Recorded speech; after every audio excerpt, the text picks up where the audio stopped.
for joining this webinar and welcome. I hope you might find a few things useful that you can take away to help yourself and your organization today. And then we have a privilege of having Karen Burgess take us through this exciting topic that can hopefully help you explore workforce planning strategies and UK scale funding opportunities to align talent development with future market demands, which hopefully help you to attract the right talents to your organization and help with your organization's growth. So due to the system setting, all cameras are off and the chat mode is on. You're all muted as well, as you can see. As we go through the presentation, please ask the question throughout in the Q&A section or just in the chat box. And depends on the presenter's preference. We can also have some engagement throughout the presentation. Karen will ask for some feedback throughout the presentation, and it would be great if you could put your comments and thoughts into the chat box as well. As I mentioned earlier, this webinar is recorded and the recording will be shared with you by early next week, so you can revisit it and share with your colleagues and friends, family. Before I hand it over to Karen, I just briefly mention we do have 2 open days coming up at our site. One is about Technology Centre in Wilton Centre near Redcar. That's on the Thursday, 20th of March.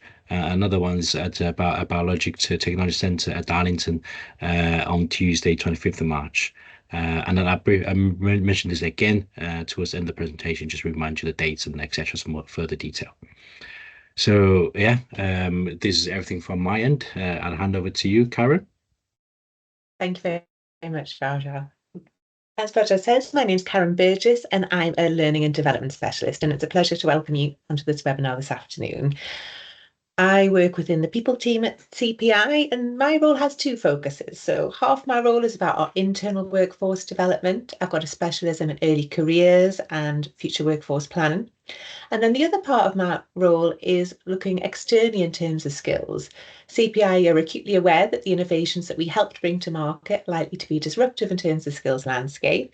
So I work with education and training providers, regional partners and national government and industry bodies to try and help ensure that the skills supply meets the demand now and in the future for the industries that CPI support. For those of you who may not be aware of CPI, let me tell you a little bit more about us as an introduction. CPI is a social enterprise and innovation catalyst for advanced tech and manufacturing solutions. We're a founding member of the government's Catapult Network, which is a collection of organisations which have been brought together to support the commercialisation of research and invention to help drive growth in the UK economy. In the UK, we produce world-class research and invention through our university network, but the UK is less successful than other global economies at translating that research into productive economic growth. So in order to address that, the government created the Catapult Network, which includes CPI, and we help companies to navigate the translation process, taking research ideas into business and thereby growing the economy. So at CPI, we don't invent, we don't manufacture products. We operate in the area between research and invention and the commercial market. We help companies apply research and new ideas to manufacturing processes and offer support to navigate routes to commercialisation before they're launched to market. To deliver this, CPI got specialist staff and facilities to support both commercial businesses and researchers to develop those inventions and ideas, and we focus around those inventions and ideas and research that benefit people, places and the planet. So examples of the types of technology CPI support include health tech, medicines and vaccines manufacturing, sustainable materials and sustainable manufacturing processes, among others. 20 years ago, CPI was founded by a small group of individuals based out of the old ICI headquarters in Wilton, and we now have over 700 staff across the UK and world-class technical facilities across the North East and Scotland. So at CPI, we've been on a significant growth journey from SME to large employer, and that's required strategic workforce planning along the way. Initially, that was done by our leadership team when we were an SME, but now our learning and development team and our people team help the business to do that. So today I want to share our learnings from that journey and the experiences of the many other employers that we work with through our networks. As Raja says, please do, I want to keep this interactive, please do submit questions, please do use the chat. We want to ensure that we cover all the key points that you want from today. So in terms of the session today, we plan to cover how workforce planning can help your business. I'm going to go through some examples of the different grant funding that you can secure for your business to support skills and workforce development. I'm going to take time to focus on apprenticeships in particular, because traditionally this is an opportunity and a part of funding that small businesses don't draw down. So I'm going to talk through why it might be helpful and how to access that funding. And then I'm going to talk about the role of local authorities in the devolution of skills. So what is strategic workforce planning? Well, Academy to Innovate HR, which is a HR research organisation, define it as strategic workforce planning as a continual process of identifying gaps in the workforce and developing a methodical people plan to ensure your organisation has the employee, the skills, the knowledge you need to meet both your current and future business goals. So it's about looking at the organisation's long-term strategy and looking and anticipating what unexpected events and challenges you might experience, and then putting effective workforce plans in place to deliver that. So this is one of the interactive sections. So if you could just please put a couple of thoughts in the chat how you think strategic workforce planning could help your business, or any experience that you might have had in the past where it's been helpful. And I can't see the chat, so I'm going to ask my colleague Abby to read out any comments that are in there, if that's okay, please.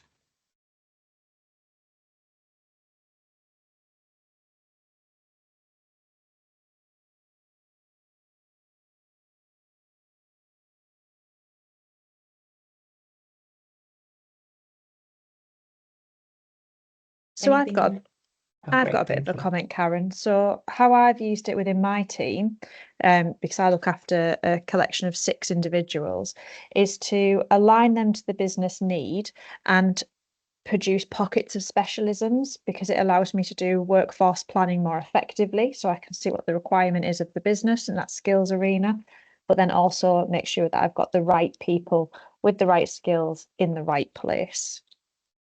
Brilliant, brilliant. And perfect example of how it can be helpful. And I think it's important to recognise that it's not just looking at a particular point in time, it's about looking ahead, isn't it? And putting plans in place where those skills might not be there. Any other comments before I go into a few more details? Yeah, we do have some people typing.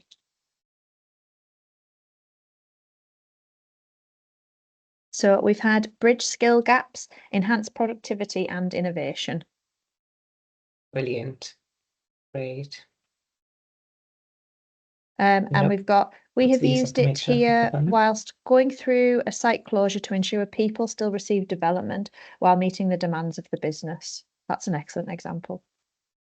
Yeah, and actually, you know, that investment in terms of continuing to invest in learning, development and skills, even during challenging business times, you know, it's a difficult balance to achieve, isn't it? But in order for businesses to adapt to the changing environment, the operational environment, it's really important thing. So yeah, great, thank you for that. So some great examples there, and some of which we have already recognised in terms of the research that supports strategic workforce planning. And you're absolutely right. It's about looking at planning for the future and anticipating what you need, but also what you got now, and how can you begin to change that. So in terms of the demographics of your workforce, I know that many employers are faced with an aging workforce population, and so need to think about putting effective strategic succession and talent plans in place. So by looking at your workforce and taking the same strategic approach that you would to business planning, you can actually look at how effectively using that resource. Are you hiring the right number of people? If you've got the right number of skills for your workforce to be effective? And in terms of talent management, you know, we all know how expensive it is to use professional recruitment services in order to get the right skills that we need.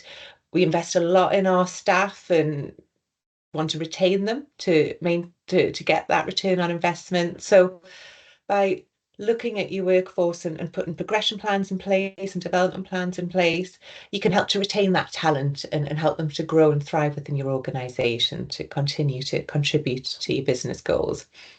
As I said, it's all about aligning your workforce strategies with the organizational goals. So it's about looking at your business plan and taking the same strategic approach to looking at your workforce. And by doing so, you can plan for the future, you can look at what's needed in terms of the business, and also produce a agile and flexible workforce that can adapt to the changing business environment, whether it be pivoting or adapting to market changes or responding to more challenging operating environments. So it's really about, by taking that long-term strategic plan, you're reducing the risk and also optimizing and maximizing the resource that you have within your workforce.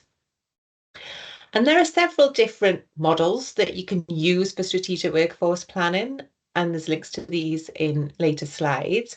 But there's some common themes to the stages that are needed to deliver that workforce planning.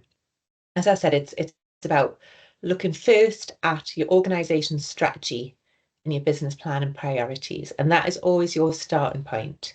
And then from that, rather than start looking at the people that you've got straight away, actually take time to consider what capabilities does your workforce need to deliver these desired results. Thinking about what sort of risks or challenges you may encounter as you look to deliver on your business strategy, and then thinking about what capabilities do you need within your team in order to navigate those risks, those challenges, and also to maximize those opportunities. And once you find those capabilities, that's when you start to analyze how does that compare with your current workforce? What are the experience and the knowledge skills that you've got within your workforce? Is there any gaps between what's required in the future and what you have in your workforce now? And there will be critical roles within your team. There'll be particular people or particular roles that can absolutely have a significant impact on your business. And it's important to take time to analyze that. And I'll explain a little bit how to do that in a moment. And then once you've got that data, you've got that information, you can use that to put a plan in place. I'm going to talk through some of the different opportunities and funding that you can use to deliver that plan.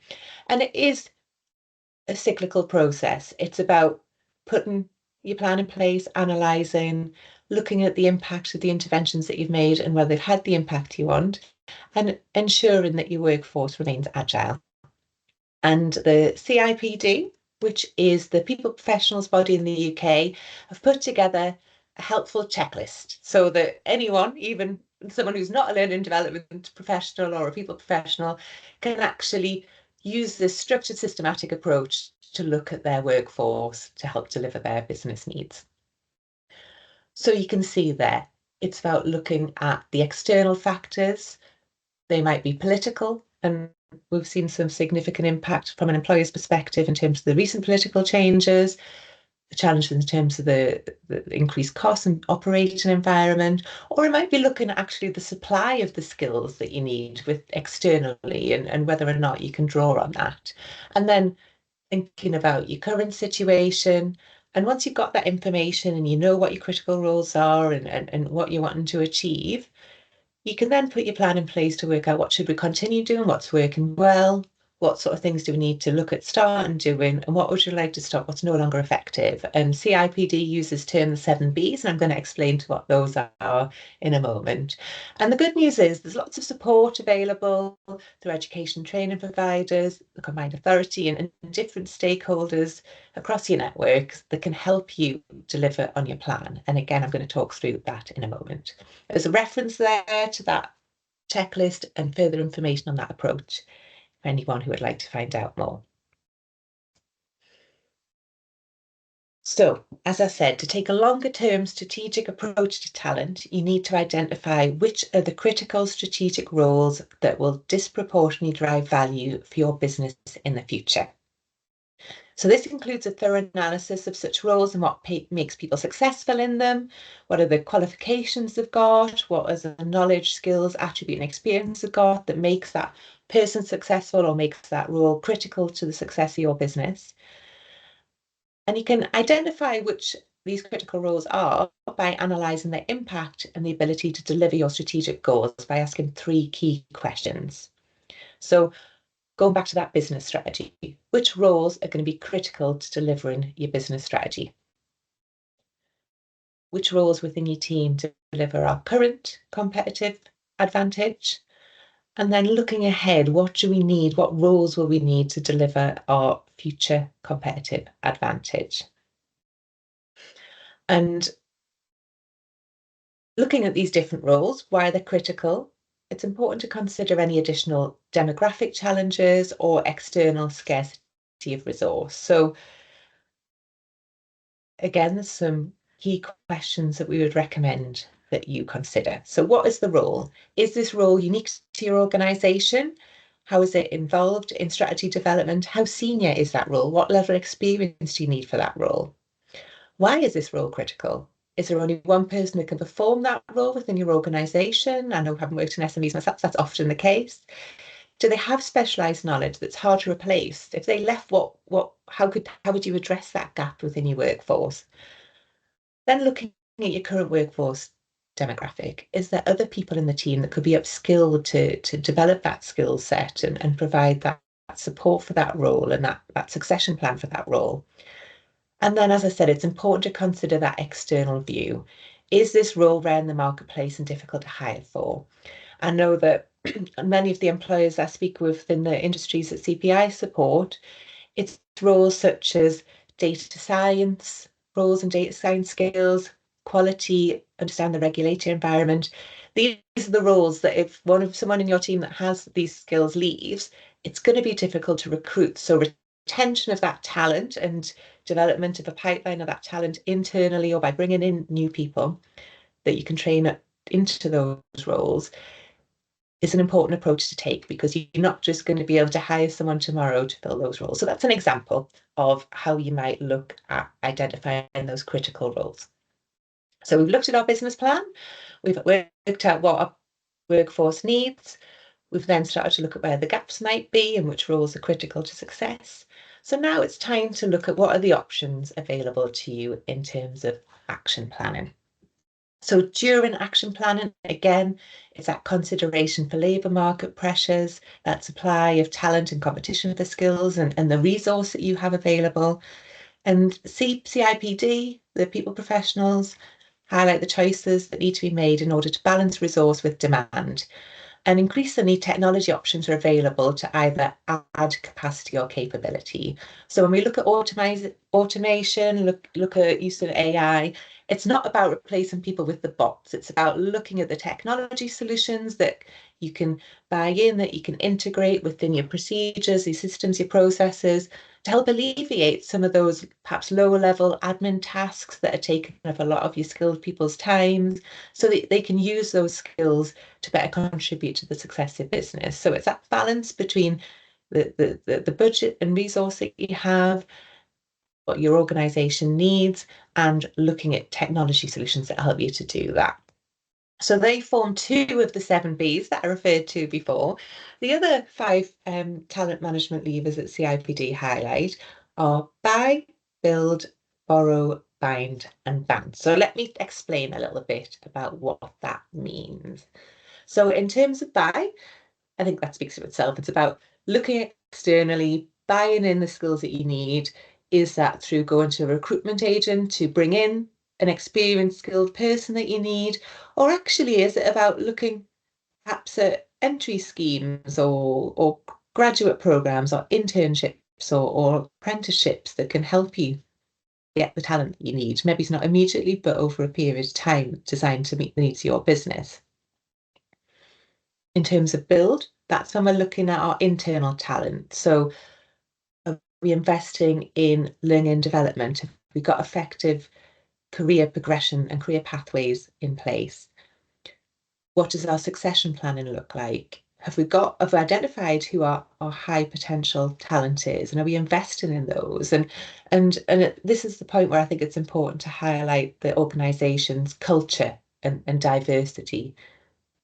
The data suggests that diverse organisations, particularly those with diverse leadership, are much more successful and more innovative than the less diverse organisations. So looking at that structure within your workforce and looking at how you can build diversity and progress diverse people into leadership is an important step in this process.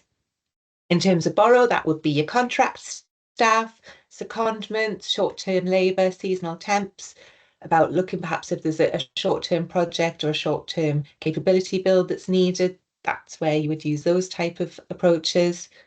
In terms of buying, that's that retention piece that I was talking about. So looking at your key employees, the key capabilities.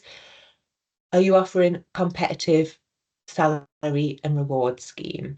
Is there contractual challenges in place? Is there, have you got those critical roles? Have you got extended notice periods to allow that transition time?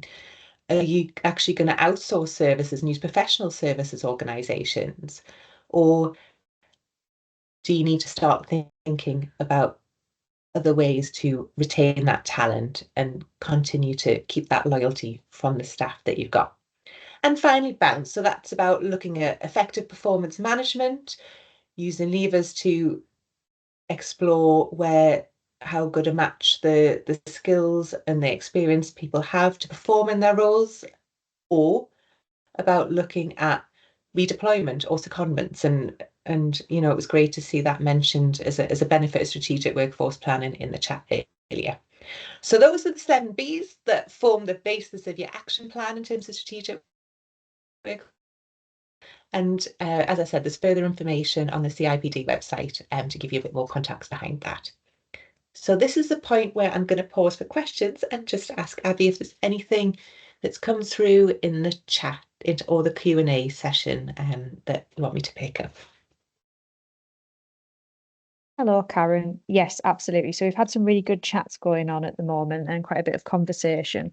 So one of the questions that we got through before the actual webinar, which links to the slide that you've just done, is how do you actually assess your current workforce capabilities and determine where there may be skill gaps or talent?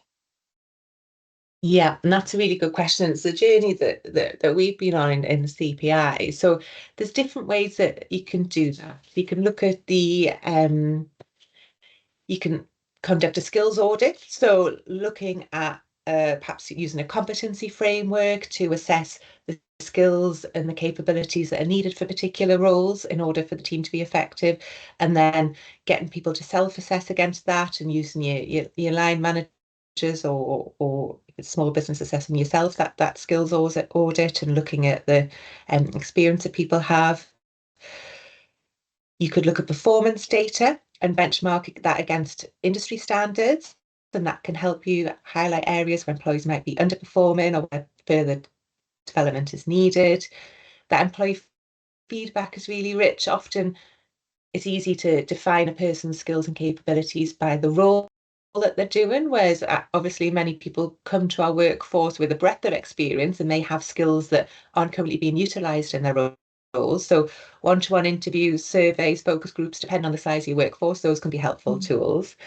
And then just doing a bit of analysis in terms of segmenting your workforce, looking at the role, the age, starting to identify where there might be clusters of skills or areas where talent might be lacking, and then forecasting ahead. What are the technologies? What is the focus that your business is going to take in the future, and what capabilities are needed to deliver that?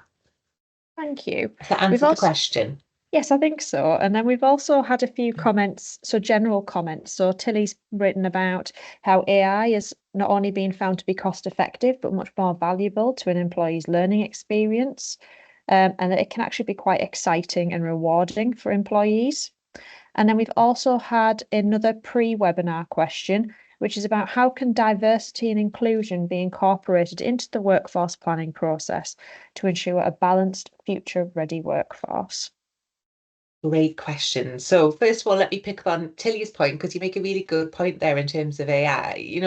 There's a lot of admin tasks that certainly us as a people team have to conduct in terms of answering queries and responding to similar queries again and again and again. And that's where bots have been really helpful. But in terms of AI, the innovations that we're seeing coming through at CPI, AI and automation and data science skills are becoming incredibly important, and even down to looking at how we can use that technology to design experiments to make them so that they're more sustainable during that development process. So you're right, AI could be a really helpful and rewarding tool across the business, across technologies, and also conducive to people's learning. I've had a big conversation yesterday actually about using AI even to determine what you're going to have for tea. So there's no end to where it can benefit your life.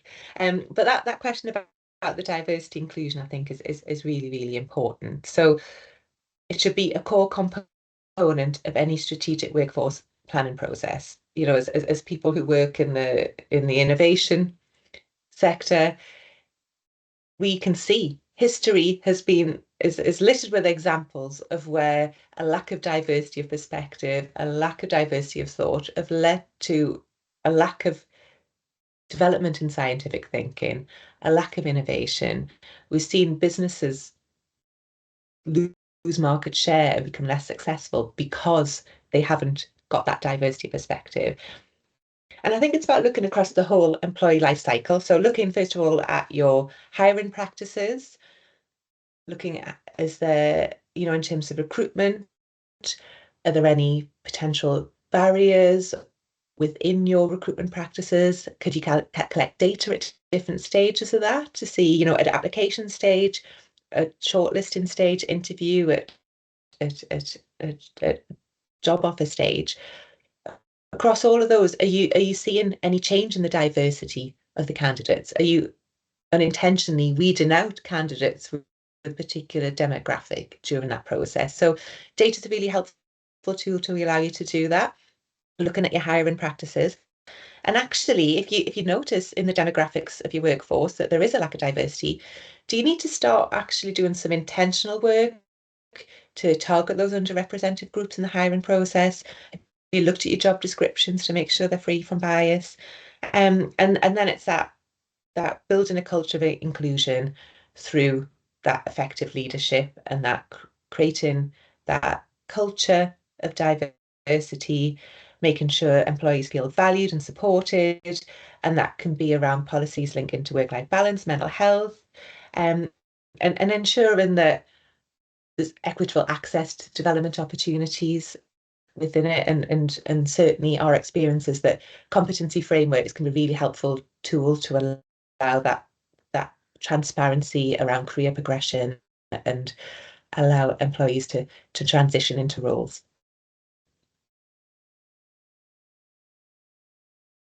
That answered the question.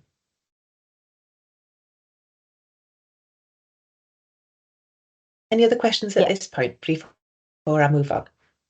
No, so I think we've already answered with the AI comment around what role does technology play in enhancing workforce planning strategies, unless you've got anything more that you want to add to that. I suppose it's a technology in terms of, we talked about AI and data analytics, but I think also in terms of learning management systems, you know, looking at the different tools that there are to deliver learning and development in a different way, allow people to access learning development in a different way, and then also effective record keeping, you know, so you can monitor and understand the investment that you've made within your workforce as well. Thank you very much. And then if anybody else has got any other comments around those, if you want to put them in the chat and I'll read them out with the next point. Okay, thank you. Well, actually, there's a little opportunity now. So I mentioned the 7 Bs. What options are available to organisations to build, borrow and bind talent? Just interested in any experiences that employers on the line have had with some of the options that might be available to help you to retain talent, to help you to build the skills that you need, or have short-term solutions to your workforce challenges.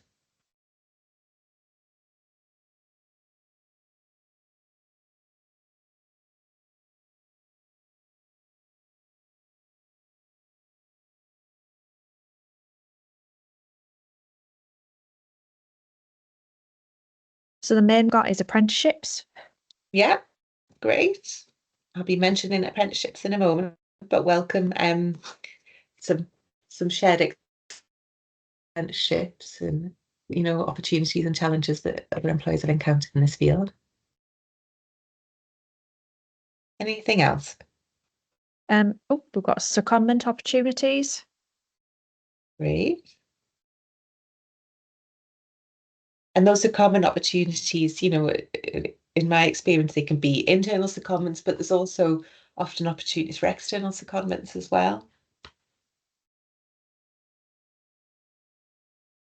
Contract Any staff, final thoughts? Yeah, great. collaboration, external training programs provided by education organisations. And then one from me personally would be role development plans. So having development plans in place for the roles that you've got. We've also got extended notice periods. Yeah. Exactly, for those critical roles, having extended notice periods incredibly important, absolutely. And contract staff, you know, I think that would probably be one of the most commonly used ways to borrow talent amongst businesses. And those external training opportunities, I'm going to focus on those in the next section and talk about apprenticeships. So again, please pop in the chat or in the Q&A any insights or challenges that you've experienced with these different types of programs. So if we want to buy, if we want to build, if we want to borrow or bind talent, the good news is that there is grant funding available and programs available to support employers, particularly SMEs. So we've talked about apprenticeships. I'm going to go into a bit more detail about the CPI experience with apprenticeships and some of the learnings from that in a moment. T-levels and skills boot camps. These are new programs. T-levels are a qualification, which are equivalent to 3 A-levels. Skills boot camps are a short CPD course focused around particular industry skills, and I'll tell you a little bit more about that in a moment. And then outside of those short programs, there are examples of skills looking at numeracy skills such as multiply. There's business leadership training and mentoring available. And then in terms of that borrow piece, that's where internships, PhDs, secondments, there's some great opportunities by working with academic partners in terms of that borrow piece and also to help you identify your future talent by collaborating with our academic partners. So let me talk to you about apprenticeships. Actually, just before I go into that, there is only enough time for me to cover a few of these today, so let me signpost you to the Department for Education Skills for Life website. That is a one-stop shop for employers or actually individuals as well to look at the different employment schemes that are available. There's information there about national programs and business support and finance, as well as that training and skills piece. And then the combined authority websites and combined authority teams also have support, and I'll give you the details of that at the end of the session today. So I wanted to start with apprenticeships because in the journey that CPI have been on, we have found apprenticeships particularly beneficial to both addressing skill shortages within our existing workforce, things like data science and quality, but also to grow our own talent so that we've got effective succession plans. Apprenticeships, for those who aren't aware of them, the combined study with on-the-job training, and you can use them for new or existing staff members. So it's not just that traditional kind of lower skilled roles or for school leavers. Apprenticeships are available from level 2 GCSE level to level 7, which is master's level, and there are literally hundreds of different options that employers can use to recruit and train an apprentice or to upskill their own staff as well. And the great thing about apprenticeships is that all of the training costs are covered through government funding. You do need to think about the fact that staff need 20% off the job time for study. Now, that doesn't have to be on a day release model. It can be done as a block release. Often there's distance learning available, but part of the obligation of the training and funding that you get from government is that you allow your staff 20% of the time away from business as usual to complete that qualification. They can be anything between 12 months and 5 years, and they're a great way of retaining talent. For example, if I think about some of the businesses that CPI have worked with in the Northeast, we've heard examples of employers that always traditionally used to recruit new graduates, which was absolutely fine in about half the cases. But the other half of the cases, within 6 months of take them 6 months to train the new graduate, and then after 6 months, that graduate decide actually this wasn't for them, and then they'd move on, and then they'd have to start the process again. So they had a very high turnover because those people did not understand what the job involved, and then they also didn't necessarily have that loyalty to the business, because they'd had all their training before they joined the business. So this SME decided they would change their approach, and they'd start using degree apprenticeships to actually recruit their new staff and the early careers talent. Just like an apprentice, they found that they were effective and could contribute into the business, just like the graduate contribution to the business within 6 months.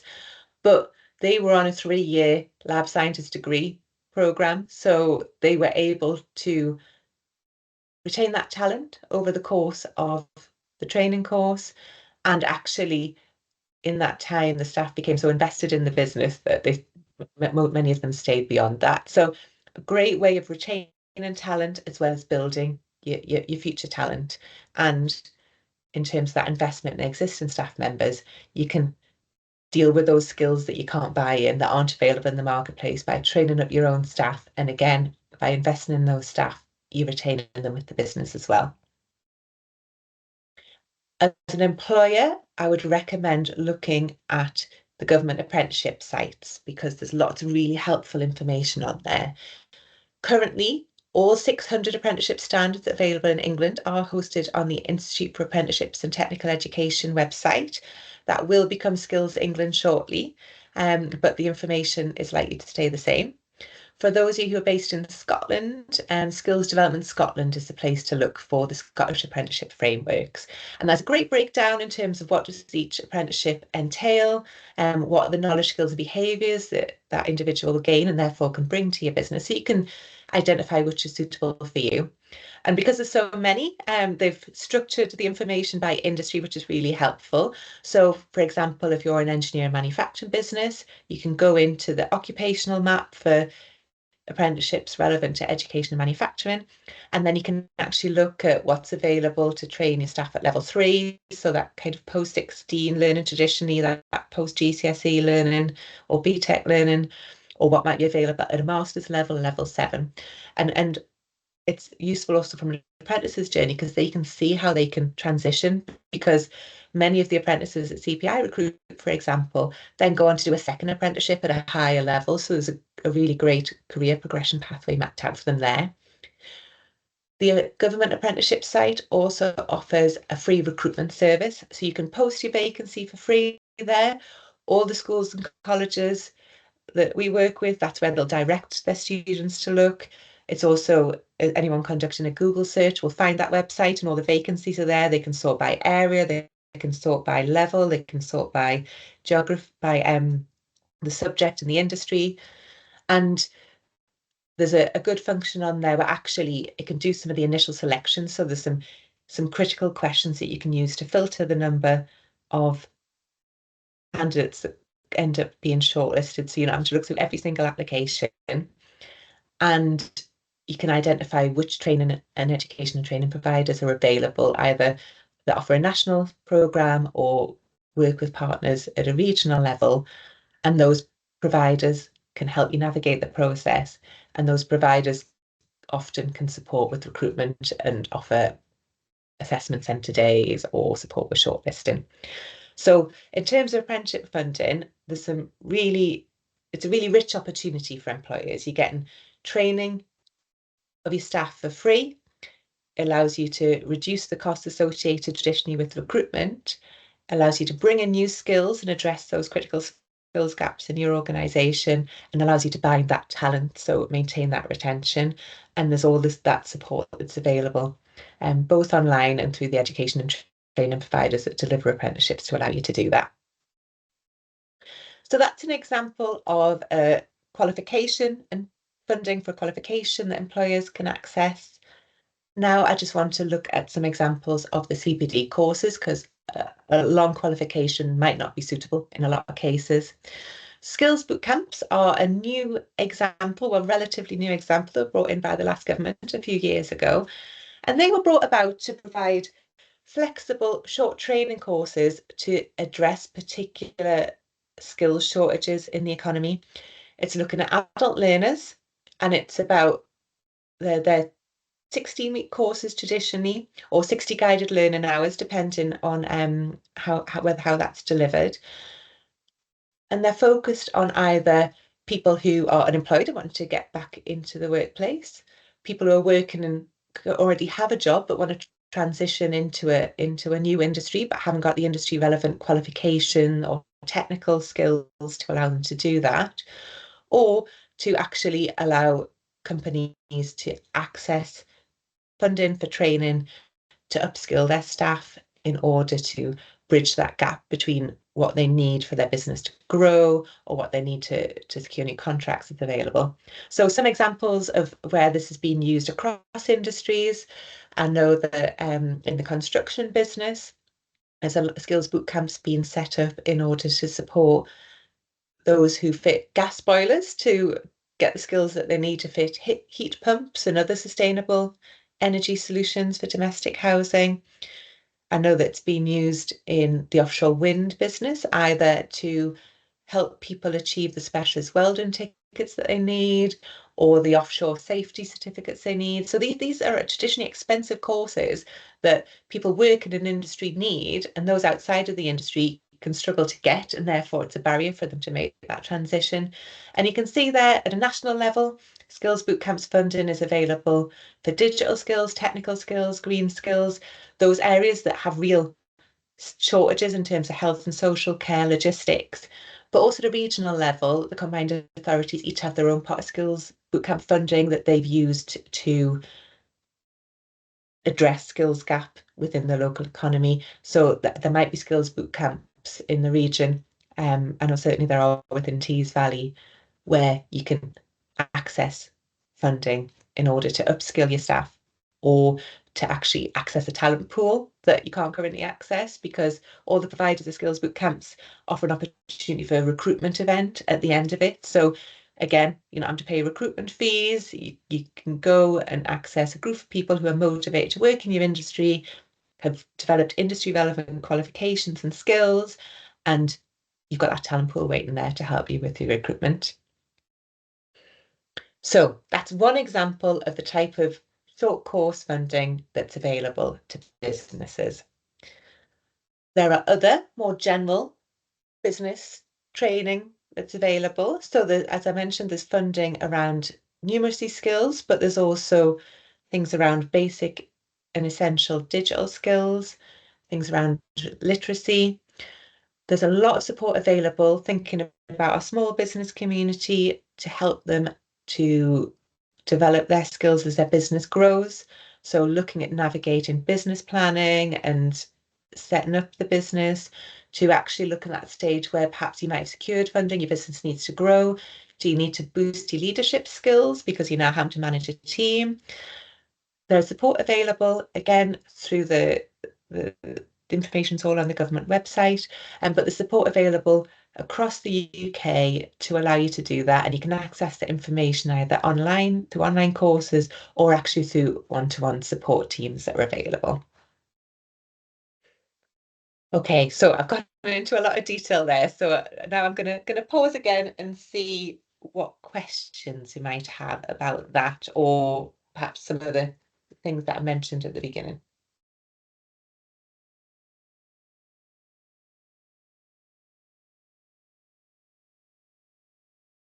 Karen, yes, we've got some questions within the chat. So one of the ones is, how do you create an effective apprenticeship programme in a small business with limited resources?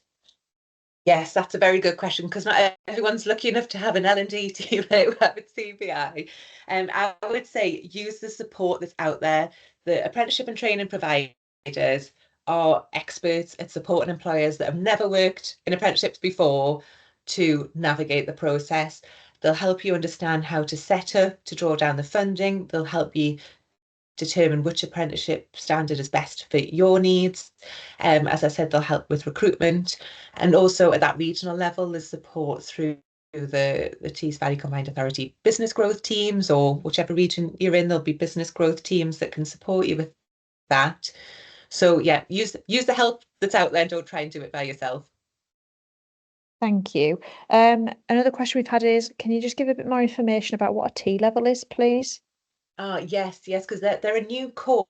So I'm conscious that a lot of people might not be aware of what they entail. So T-levels are 2-year courses, and they're equivalent to 3 A-levels. And basically they were brought around to try and provide an academically rigorous route for those wanting to transition into specific career paths. So it's a technical education route that's as academically rigorous as A-levels. So for example, you can complete a T-level in healthcare, in science careers, manufacturing, in digital and data careers. So there's lots of different routes that are out there. Young people, or actually anyone who wants to do a T-level, they would be studying their course either at college or a sixth form. They'd have access to specialist technical training facilities within that learning institute, and those facilities will be relevant to their particular area of specialism. So, for example, the healthcare departments in the college wards set up, so the students are getting that hands-on learning, that experience of what a workplace might look like. But they also incorporate a 45-day work placement so that they can develop an understanding of the industry and experience of the industry, and quite often actually gain an industry relevant qualification by doing that. Now that can be either be done as 45 days in a block, or it can be done as a day release over a period of time. And that work placement can be conducted with one employer or multiple employers. So from an industry perspective, from an employer's perspective, be aware of T-levels because you might start to see them coming through on CVs. T-levels can be used as a step in, as a progression route into an apprenticeship, or young people can also use them to go to university. But also T-levels are a chance for you to access a talent pool. If you link with the education training providers that are offering these courses and consider the opportunity of offering these placements, you can either get that short-term borrow resource that we were talking about there, but most importantly, it's that future talent pipeline. So you're linking with people, you're getting to find out about the individual, they're getting to find out about your business. So it allows you to find a good match for future vacancies in terms of that early careers talent coming through. Thank you very much. We've also had a question from Neville saying, what financial support or any incentives are available to SMEs for hiring apprentices? Yes, good question. So in terms of the financial support, the main financial benefit of apprenticeships to businesses is that all of your training is for free. So you don't have to pay for expensive commercial courses. You don't have to invest in putting people through qualifications. All of that comes for free through the apprenticeship funding. So that's really great. There's also anyone who's looked into apprenticeships in the past, they used to be kind of a two system. So if you were a big business who paid what is known as the apprenticeship levy, which is a tax, you would get everything for free. If you were a small business, you had to make a 5% contribution towards the costs. That's now changed. If you're a small business, then you can access what's known as a levy transfer. There's a pot of money that you can draw down, so you don't have to pay anything for towards the training. And then as a big business, if you used up all your levy, you can actually now transfer that levy to yourself so you can train even more apprentices. So that's the major benefit. But there is some additional grant funding, particularly for younger apprentices, because the government's aware that those individuals might need a little bit more support and supervision. So if you're employing an apprentice between the ages of 16 to 24 years old, or an individual that has an education, health and care plan, then you can draw down grants of between £1,000 and £1,500 for those apprentices. So there's that additional money available. Has that answered your question? Thank you, Karen. Yes, I think it did. And then one more that we've had, and this is a prior question again, is how long does it take to see return on investment from hiring an apprentice? Yeah, good question. And I think I started to touch on that earlier when I was talking about that life science SME. So within 6 months, they were seeing that that apprentice was just as an effective and valuable member of the team, contributing to the business as, you know, as other new hires.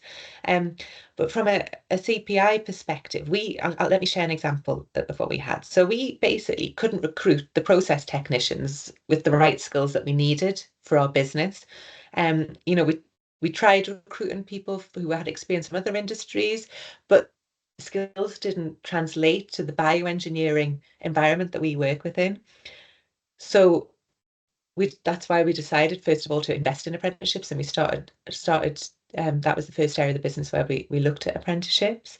And actually what we found was that not only did the apprenticeship route help us build skills that our business needed, because that person was early on in their learning journey around that career route, it actually meant they were open and able to adopt those skills. So within a short period of time, we saw that return on investment. And then from a longer term view, we can look back now and see the benefits to our business in terms of apprenticeships, in terms of the retention of our staff, and in terms of the new skills that we've been able to bring into the organisation. So it varies depending on the size of the business and the type of apprenticeship, but the answer is quite simply, within quite a short period of time, you should expect to see a return on investment from your apprentice. Thank you very much. And I think that was it for the questions. Great, thank you. So I've gone through a lot of information there, and I've started to tell you where you can start to find that information in terms of the government website, a great resource to help employers wanting to look at funding. The Tees Valley Combined Authority website's a good place to have funding, but there is lots of support available out there. So Tees Valley have a team of business solutions officers. So they actually support small businesses in the region with all sorts of support to navigate business funding and skills funding. So they're a great first point of contact. You can email them or you can call them, so they can help you talk about your individual business, talk about your individual priorities, and they can signpost you to support and grant funding across all business needs, not just skills, that's available to businesses in the region. And that structure is in other places of the UK. So I know that we've got a few people here from other regions there. So your regional local authority will have support available. And then there's also bulletins that you can sign up for as well. So when new funding comes out, when new schemes comes out, you can be the first to hear about it through their mailing. And the websites have some great information that's very particular to the region as well. So my message is there is lots of great options available to employers, and there is lots of help available to allow you to navigate that. And all of the information that you need for Tees Valley-based businesses is on this slide. So if you're watching the recording, or if you want to take a screenshot, if you're on the line today, then that's all the contact details you need, and they'll be able to talk you through all of the different things that I've talked through today. Now, before we finish up, I didn't want to leave just without highlighting something that I'm sure will be at the forefront of many employers' minds at the moment, which is the Employment Rights Bill. So, as many of you will be aware, the government are implementing changes to employment rights and national insurance that will affect employers. We're seeing a change in employee rights where protections that traditionally wouldn't have been available until after 2 years of service are now available from day one. And also changes in terms of the national minimum wage and living wage and employer contributions. So that change is going to be staggered over time. This year is where we're going to see that change in terms of the national and minimum living wage and the national insurance contributions from an employer's perspective. And then the rest of the changes regarding employment rights we'll see coming as we move towards 2026. But if you want to find out what it means for you as an employer and find out the detail of that, again, I've put a reference there to a government website. It's got a very simple flat fact sheet that just goes through some key points that you might need to consider and signpost you to further information. So if you're wondering what it's going to mean for you, you want to find out more, I'd recommend that you look there. So to summarise, Strategic workforce planning is an investment in your business. I would argue it's as critical as developing an effective business plan. There are a wealth of training and development funding options available, and you can access support and impartial advice to help navigate that. You don't have to do it on your own. There's lots of help available to you. So that is the end of my presentation. And I think we've got a few minutes now if anyone would like to ask any final questions before we go. That's great. Yeah, thanks, Karen, for the really exciting, very informative, insightful presentation. There were definitely a lot of good golden nuggets, like the useful links and the provider of apprenticeship and the vacancy advertisement sites, which I never heard of, and the funding, employment funding related links as well. I'm certainly interested in looking into those myself a little bit more. I hope this is also useful for the audience. There's a lot of information to process and digest. The good thing is the webinar is recorded, and you have the recording to revisit and share with your others. I know some of you also interested to explore other aspect of business. We do have, as part of the whole webinar series, we do have other webinars to help people be through public fundings, as well as explore your business roadmap, etc. Then please sign them up if you haven't done so. So I definitely have some questions. I'm just going to wait to see whether there are a few other questions coming up first before I ask. I can see the chat now. I'm not sharing my screen anymore, so I can see there's one there from Ian, just about the CPI experience, these initiatives to employers. So in terms of apprenticeships, as I say, they've been a real asset to the CPI journey as we've transitioned from that SME to large employer. So I've talked a lot about the apprenticeships, but the skills bootcamp piece I think is probably worth touching on. So the employers, the industries that we worked with within medicines manufacturing and CPI, a lot of them struggle to recruit the skilled people that they need. You have a cohort of skilled individuals that basically transition between different employers within the region, and everyone's fighting over the same talent pool. And the reason that a lot of these employers don't invest in early careers talent is that they need someone who can hit the ground running because they're small businesses, and they need someone who can do it, and they need the industry relevant lab skills straight away. So working with regional partners, we've collected insights into the types of industry relevant technical skills that those employers within the industry would need. And we actually worked with a regional education partner to develop a skills bootcamp where we took those who were in their final year of a degree programme or recently qualified and looking to work in the life sciences industry.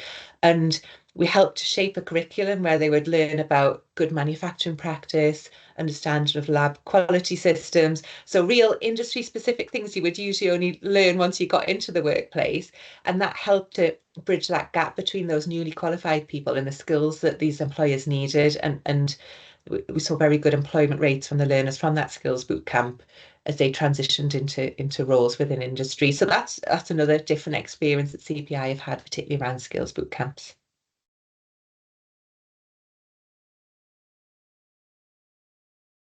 Any other final questions?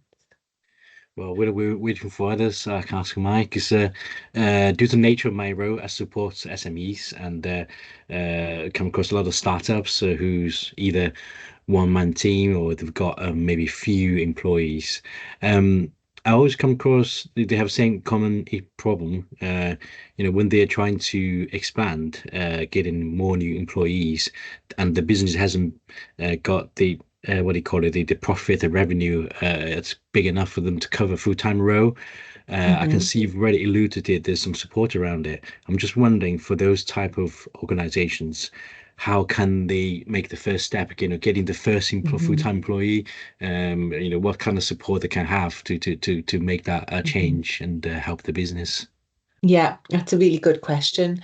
And I think my first recommendation would be go back to that, reach out to the business growth team so that they can talk through all of the different opportunities available to you. But there's a couple that I think are probably worth highlighting. So first of all, most of the universities offer funding to SMEs for internship placements. So you can have someone who's in higher education, either in an undergraduate or postgraduate qualification, and they can come and spend some time for your business, either over a period in the summer or as a regular kind of release. So if you haven't got the capacity for a permanent full-time employee, that's a way for you to be able to access that additional resource. But also, as your business grows, if you do then have a full-time opportunity, you've then got someone who's motivated and knows about your business that you can go to without having to recruit. And then I think it's also worth highlighting that for new apprentices have a different minimum wage to the national living wage, because they are in that training opportunity. So again, it varies. Just like national minimum wage does, it varies by age, but actually, that's an opportunity for you to get that resource in, and while you're training them and while they're gaining that experience and learning, they can you're not having to pay the full market rate you would for perhaps someone who's already got a qualification but may not have the skills that your business needs. Thanks. Yeah, that's definitely very useful. I'll definitely pass those tips to other SMEs I need to support. Yeah, thank you. Brilliant. Well, just let me take this opportunity to say thank you, everyone. We've had some really great questions and really great insights shared. So I've really enjoyed interacting with the audience that's here today, and hope that the insights that were shared are useful to anyone who's listening to the recording. Thank you, Karen.